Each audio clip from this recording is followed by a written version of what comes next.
I think you might have the routine down by now, but let's see. Welcome to the best fall semester in the history of Cosumnes River College.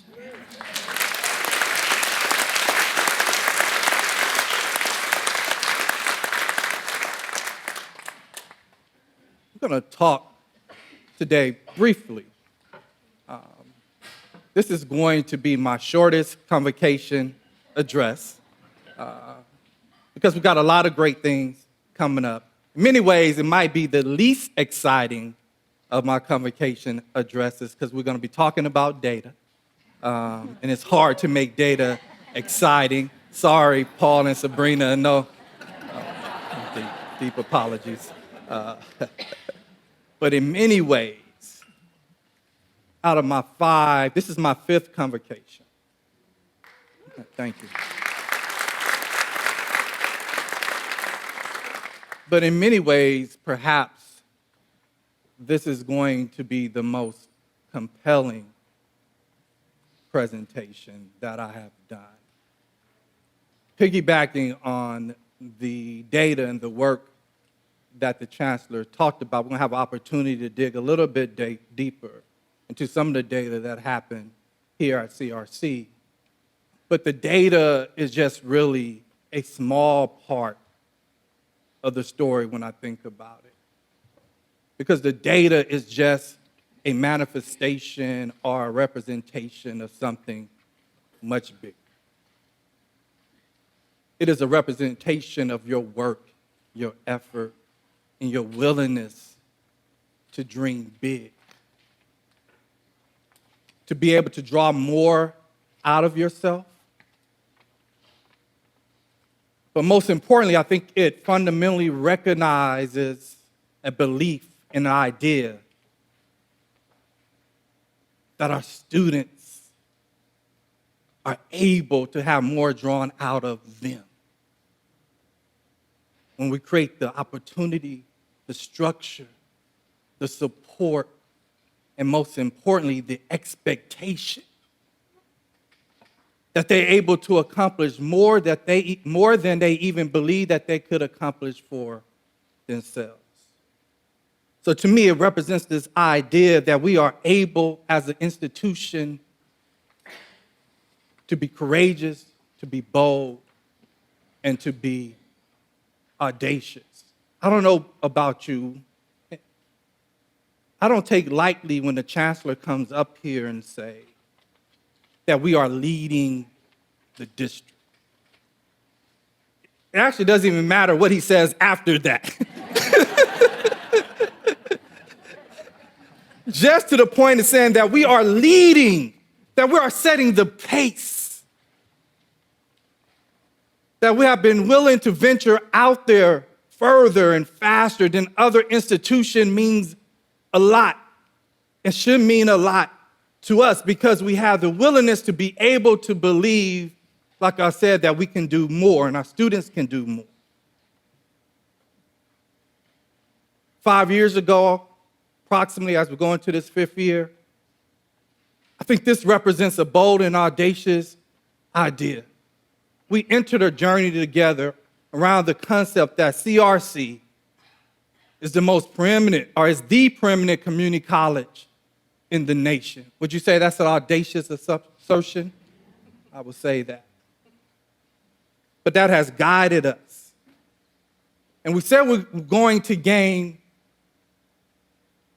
preeminence around this vision, or this idea, or this possibility, that we are able to improve overall student success while simultaneously closing the gap in achievement without compromising rigor. We established that in 1516. And this statement is bold on various levels, right? Because we often assume within higher education or even in K-12 that these ideas are sometimes mutually exclusive. that if we're going to improve overall success, then at the same time allow opportunities for students of color to be more successful, sometimes it suggests that means that we have to compromise our standards and our expectation around academic achievement, and what does that mean? But we set the belief and the intention that it's possible to do all three of these things. And this gives us an opportunity to see if we've been able to make headway in this area, and we're going to see that. In 2015, we charted a course about how we were going to achieve this. We talked about improving college readiness. We talked about creating clear academic pathways. It's important to note that this is 2015, so this is 2 years before we went into guided pathways. This is 1 year before the book, Redesigning American Community College, was introduced to us. We already had a vision around making sure that we're able to get students through our institution in a way that made sense for them to complete in a timely manner. And if for each of these areas, in a very short period of time, we have made significant headway.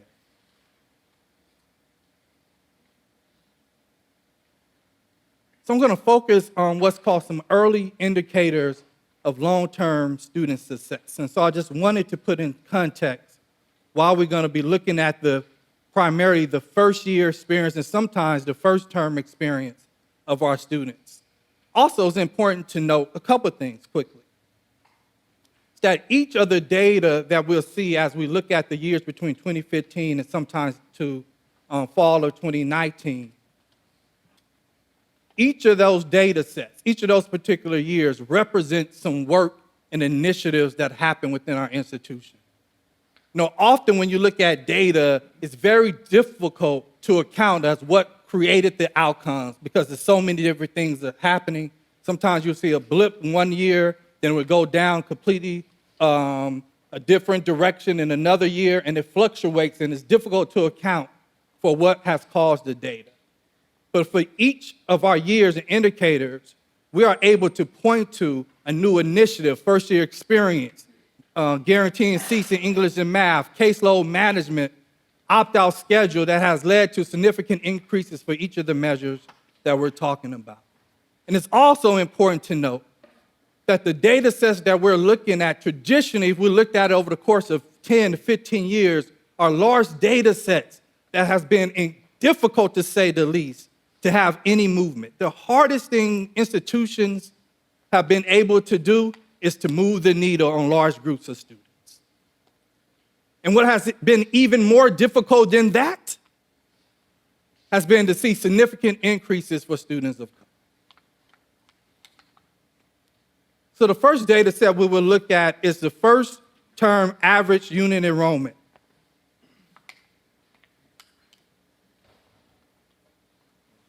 Again, the important context is unit attainment is an indicator or predictor of long-term student success. So we see since 2015, now to 2019, a significant increase in the number of average units our students are enrolling in. In another part of the story, that we see this holds true across all student racial and ethnic groups. So students who have been historically disproportionately impacted, and you will see this throughout the data sets, are the students that have benefited the most in the work in which that we are doing.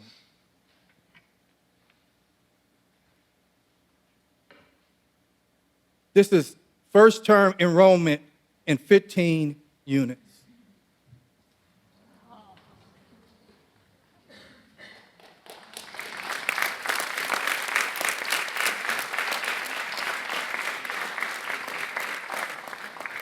This means 20% of our students now are on track to complete college in 2 years. That's huge. That's huge. When you double a data set in 1 year, and we'll have time to talk about this in other forms, this is a result of our opt-out schedule. Outreach staff counseling, give them a huge round of applause. This is a direct result of their willingness to be courageous, to be audacious, and do something very different that is benefiting our students. Again, when we look across racial and ethnic groups, we see the story holds. The greatest impact is on African American and Latinx students in terms of the number of units students are now enrolled in and on target to complete in 2 years. If we look back, we see the increase in the number of students that are finishing and completing 15 units by the end of their first year. Now, we up the ante. We want students to complete 30 units in 1 year, but we see with our emphasis in increasing full-time enrollment, getting students in the right classes, providing sufficient support, that we see that many more of our students now are completing more units than they have previously within our institution. This is first term, and Chancellor had this data set for the district. Look at our first term English enrollment rate. Again, we know the second critical momentum point is students getting access to English and math in their first term and successfully completing that. But they have to enroll in that first. So we see that huge number. Again, we see the greatest impact.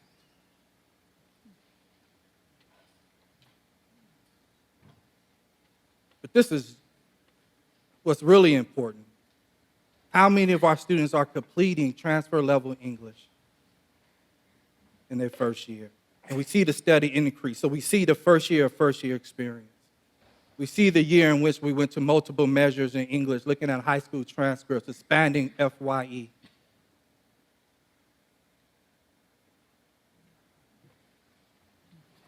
Then we see the full implementation.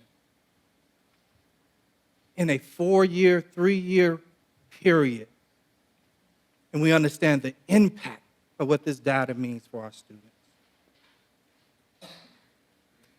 And we look here. One thing I want to show, and I'll do it quickly, is in 2015, Latinx students, and I'm going to use the term underperforming. I don't like that because I think it's the institutional owners and not the student owners, was at 21%. They were only second in terms of African Americans in being least likely to complete transfer level English in their first year. Now, in just this short period of time, you will see now there's only second to Asian Pacific Islanders in their completion rate of first year English. So total elimination of that achievement gap. And we see enrollment in math. Little drop this year, but still significant when we look at it. And this is still active, right? So fall 19, students are still registering for classes. So this is just a snapshot in time, but extraordinary work. But let's give it up for our English department. Did I do that? For all of their hard work, bold, audacious effort. Early adopters, pre-705 with high school transcripts in multiple measures, changing curriculum. Let's go straight to completion rate. First year completion rate in mathematics. Take that in just real quick. Huge gains in data sets that have been unmovable for years. Then again, we see the impact of all of our students. We see the improvement of overall student success, but simultaneously we're seeing the closing of gaps in achievement. Then we know we have not compromised rigor. And those who completed both in the same year. It's tremendous. We know what's possible for our students.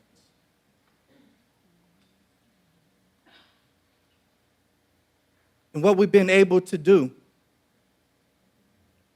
students are taking more units. They're enrolled in rigorous courses because they're in English and math at the same time in ways they have never had before. And their GPA still been increasing.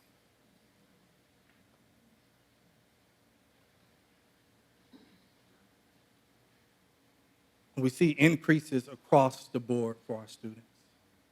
Give yourselves a round of applause for the tremendous work that you have done. I thought I was going to get out of this convocation, and I'm out of time, so maybe I still can get out of it, of doing a convocation confession. If you've been around for a while, you know that's a tradition. The one I get stopped about still the most is when I couldn't put together my son's bedroom set, right? And I admit it, so even though I sleep on the bed every night, doesn't mean you know how to put one together. Some of you recall when I said I was scared of heights, but I jumped out of the plane anyway, and you saw me kicking my feet in the air as I was going out.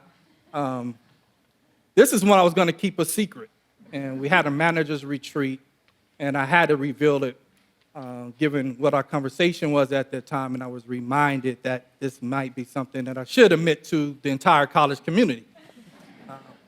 Last year, I shared with you my experience when we had a chance to go with some students to Ethiopia. And I talked about the churches, stone churches in Lalibela. But what I didn't tell you about was this cave that was in those churches. And in there's a tunnel. Call it a cave. It could be called a long tunnel as well. And it's really dark. And the idea or the ritual is to go through there by yourself. And it's dark and it's narrow. And it has some symbolism in terms of how in our life we come out of dark places and spaces and you emerge in the middle of this church, right? And all of this natural light that pours in there. So me and the other mentors who were accompanying our students, of course our students wanted to do it. I look at that tunnel, I'm like, hell no. I'm not. So my confession is, you already know I'm scared of heights and I don't know how to not good with my hands, but now you gotta know I'm scared of the dark and I'm claustrophobic too. So I was like, no, I'm not going. And the other mentors were in agreement. So it wasn't any peer pressure. So we were good. But we look at our students and they going through. And this didn't hit me until literally when I was sitting 5 minutes ago. Well, now 17 minutes ago, get real quick, is that while we was trying to figure it out, as presidents and vice presidents who represent the mentor group, our students had already made their way in the tunnel. We don't know if they hit their head. We don't know if they tripped. We don't know if they were okay. And so while we try to figure some things out, and trying to improve and get better, or trying to debate whether we should improve or get better and how we should do it, our students are through a tunnel, bumping their heads, tripping. Some make it through. But we haven't created that path, or we haven't changed. We're sitting on the sidelines sometimes debating amongst ourselves while they're getting and having to navigate the system. But we went through the tunnel. I went through the tunnel. But the only way we went through it was that we said we're going to hold on to each other, get really low. And the lesson for me that dawned on me during that manager's retreat was this. While we talk about being audacious, or the chancellor talked about me having some level of courage, the truth is I'm scared. The truth is I don't know if this always is going to work out for us. And I learned that sometimes the only way I have the courage to be able to do something bold is if I know I have folks with me. That we have people, or I have a person that I could touch, that I could feel, that I know is going to be with me as we work our way through the dark, scary cave. The data I showed you is impressive, it is mind-blowing, but there's still tremendous amount of work to do. There's more courageous and audacious ideas and acts that we're going to have to take that I'm going to be too scared to do it by myself. But there's a certain courage, there's a certain audacity that comes when we operate in the collective. So as we move into this great academic year, let's go through the cave together. Thank you.